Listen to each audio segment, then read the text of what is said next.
सिसक के इस दिल से आह निकलती रही, मुझको सजा दी प्यार की, ऐसा क्या गुनाह किया तो लुट गए। शाबाश।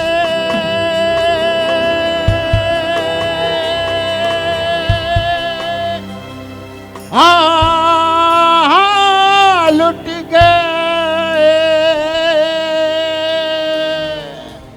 बीच बीच में विवाद आते रहे। हाँ। और आपको अगर हम जैसे बातचीत कर रहे हैं या आपके बारे में पढ़ो तो लगता नहीं कि इस्माइल भाई कुछ इस तरह के विवादों की तरफ जाएंगे या उनकी वजह से कोई विवाद खड़े होंगे, लेकिन फिर भी खड़े हो जाते हैं। देखिए क्या है, विवाद इसलिए खड़े होते हैं ना कि बात वही वाली बात है कि खरी बात जब आप करोगे और वो भी मजबूती के साथ करोगे ना, तो सामने वाले का ईगो क्लैश होता है। उसको ऐसा लगता है यार इसकी इतनी हिम्मत कैसे कि ये हमारे सामने ये बात बोल रहा है। अरे एक तो पहली बार आप बोलने पे मजबूर करते हो, हम खामोशी से सुन भी रहे हैं आपको, लेकिन आप मजबूर कर रहे हो। फिर आपको बताना पड़ता है कि भैया मेरी औकात ये है और तुम्हारी औकात ये है, आप समझ रहे हो। फिर औकात बतानी पड़ती है। अच्छा, गुस्सा आ जाता है इसमें। और गुस्सा वाजबी है, मैं मानता हूँ कि गुस्सा हराम होता है, लेकिन ये भी तो बोला गया है ना कि जुल्म को सहो में सहना भी बुरी बात है ना। तो जुल्म का मतलब ये थोड़ी कोई चाबुक मारेगा तो ही जुल्म होता है, ऐसा नहीं है। आप बातों से भी जुल्म कर सकते हो सामने वाले पर, उसको उसके काम में दखल करके, उसको टॉर्चर करके भी आप उस पर जुल्म कर सकते हो, क्योंकि वो उसको पता है कि वो करना जो चाह रहा है, उसको पता है कि लोगों तक क्या पहुंचाना है, और उसमें आप बाधाएं डालोगे तो उसको गुस्सा तो आना ही है। ये संजय लीला बंसाली की अगर हाँ। हम बात करें तो उनसे आपकी ट्यूनिंग बहुत अच्छी, हाँ, लेकिन बहुत खराब भी है। हाँ, लेकिन ये जैसे अब गैप हुआ तो कहीं उसके पीछे यही वजह है कि कुछ ऐसी हाँ, चीज़। बिल्कुल यही वजह है, क्योंकि मैंने संजय मेरा गॉड फादर है और आज भी वो मेरा दोस्त है और दोस्त रहेगा, गॉड फादर रहेगा। लेकिन जब उसने मुझे चांस दिया था तब भी मैं ऐसे ही था, और ये बात संजय बोलता भी है कि मैं यार इस बात को मानता हूँ कि आप पहले से ही ऐसे हो। मैं बोला ये अलग बात है कि पहली फिल्म में मेरा नाम बहुत बड़ा हो गया तो लोगों को लगा मेरे दिमाग में वो गर्मी आ गई, बट मैं तो पहले से ही था। संजय, जब तुमने फिल्म दी थी और तुमने जब कोई एक गलत बात कर दी तो मैंने उसी वक्त तुमसे कह दिया कि मुझे तुम्हारे साथ काम ही नहीं करना है।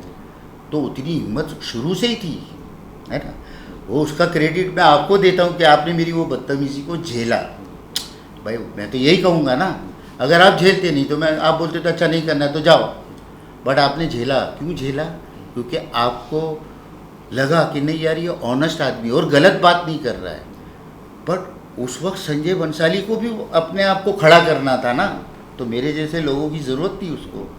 अब वो खड़ा हो गया, अब उसको ज़रूरत नहीं है, तो मैं उसके लिए दुआ करूँगा मजबूती से खड़े रहे बस। नहीं, किसी स्टेज पर आने के बाद कोई बात बन सकती है कि जैसे फिर से आपकी। देखिए बात तो तभी बन सकती है कि जब संजय बंसाली ज़मीन पे आ जाए मेरे साथ, जिस ज़मीन पे हम खड़े रह के काम शुरू किए थे, तभी हो सकता है। वरना मैं तो उस वक्त भी वैसा ही था, आज भी तुम्हारे साथ वैसे ही रहूँगा। मैं तुमको डर के बात नहीं कर सकता हूँ मैं तुम्हारे साथ। और गलत बात मैं 10 लोगों के सामने तुम गलत करोगे तो मैं 10 के सामने ही बोलूँगा कि तुम गलत हो। अब कोपचे में ले आके बात करने की आदत नहीं है मुझे। तुमने तो 10 के सामने बोला ना, तो मैं भी 10 के सामने ही बोलूँगा। और ये कोई ऐसा नहीं है कि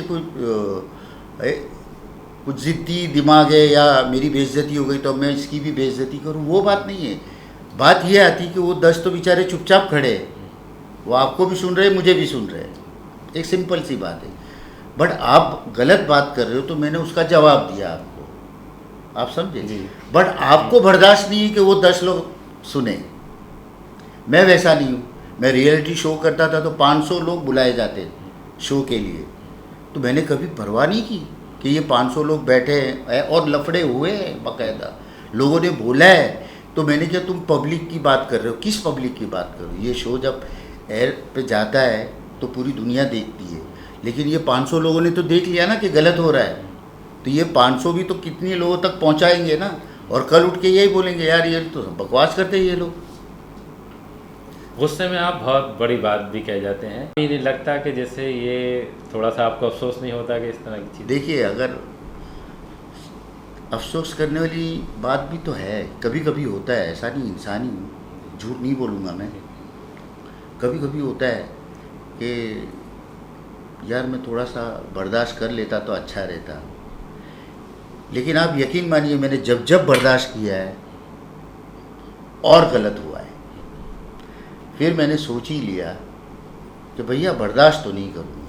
जैसे अंदर से घुटन होती थी, अगर बर्दाश्त कर घुटन लो बोले तो इस लेवल की घुटन होती है, मैं कोई एक्टिंग नहीं कर रहा हूँ। अगर मैं घर में घुसा तो सबसे पहले मेरी वाइफ ही बोलेगी कि कुछ हुआ क्या, मतलब उस लेवल की घुटन। फिर उसके बाद चाहे कितना भी अच्छा घर में खाना बनाओ, वो मुझे खाने में तकलीफ होती है। वो इंसान की फितरत भी है, हाँ, कुछ अच्छी बात वो अच्छी है, बुरी बात बुरी। जब तक उसका निचोड़ आ नहीं जाता है ना, तब तक मैं बड़ा बेचैन रहता हूँ। तो यार खुद को क्यों बीमार करना है ना, तुमने अगर दिया है तो अब तुम लेके भी जाओ। इसमें भी जैसे ये गुस्से में कहा था आपने ए आर रहमान के लिए कि वो फिल्म डाग मिलेनियर के लिए अवार्ड खरीद रहे थे, या भाई वो सही बात थी, खरी बात थी और ठोस बात थी। मैं तो उस वक्त भी बोला था और आज भी बोलूँगा, गलत तो है ही नहीं। मुझे उस वक्त लोगों ने बोला क्या प्रूफ है, तो मैं बोला आ जाओ मैदान में, प्रूफ के साथ आ जाता हूँ। तो क्यों भाग खड़े हुए सब, और सच बात है। और हाईलाइट तो ये है, जिन लोगों की चीज़ है वो भी चूहे की तरह बैठे हुए सारे।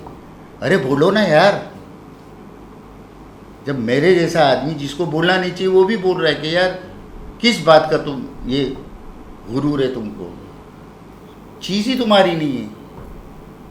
तो मुझे उससे दुश्मनी नहीं है, मैं तो उसको बहुत प्यार करता हूँ, AR रहमान को बहुत रिस्पेक्ट करता हूँ। लेकिन बात फिर सही बात करने की आई ना, तो फिर तो करना पड़ेगी ना।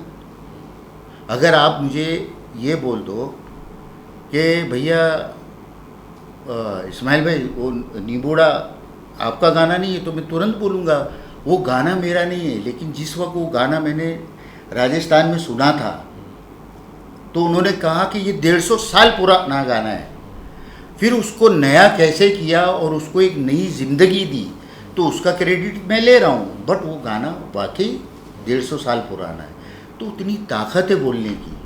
मैंने कभी ये नहीं बोला no this is my song, आप समझे हैं जी। हाँ, अभी जैसे तड़प तड़प के मैंने बनाया जी। तो उसमें कोई माइका लाल ये नहीं बोल सकता है कि इस्माइल दरबार ये एक लाइन उसने बनाई है, एक लाइन तुमने उसकी चोरी की है। कोई माइका लाल नहीं बोल सकता है, क्योंकि वो गाना बना ही 3 मिनट के अंदर है और उसने जन्म ही 3 मिनट में लिया है। 3 मिनट के अंदर? हाँ। अच्छा। और राइटर ने लिखा भी 3 मिनट में, महबूब ने। अच्छा। तो ये क्रिएशन है और ये उसकी देन है और कुछ नहीं है। तो देखो अमर हो गया वो गाना। अमूमन तो बहुत वक्त लग जाता है इस तरह का म्यूज़िक कंपोज करने में ना, वो सजाने में बहुत टाइम लगता है।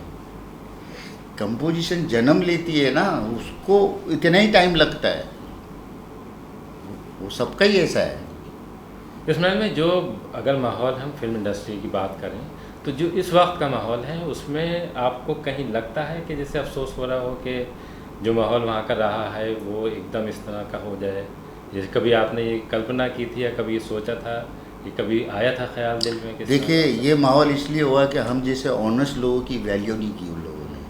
तो मैं अकेला इंडस्ट्री में ऐसा ऑनेस्ट आदमी नहीं हूँ, मेरे जैसे और भी बहुत लोग हैं, बहुत अच्छे अच्छे राइटर्स हैं, बहुत अच्छे अच्छे डायरेक्टर्स हैं, बहुत अच्छे अच्छे एक्टर एक्ट्रेसेस हैं, सब लोग बहुत अच्छे अच्छे। लेकिन एक ऐसा माफिया बन चुका है कि बस वो वही काम करता है और ये सारे लोगों को दूर रखो। और वो इनके बाप लोग हैं, कभी भी आएंगे वो जाएंगे कहीं नहीं, तुम जाओगे।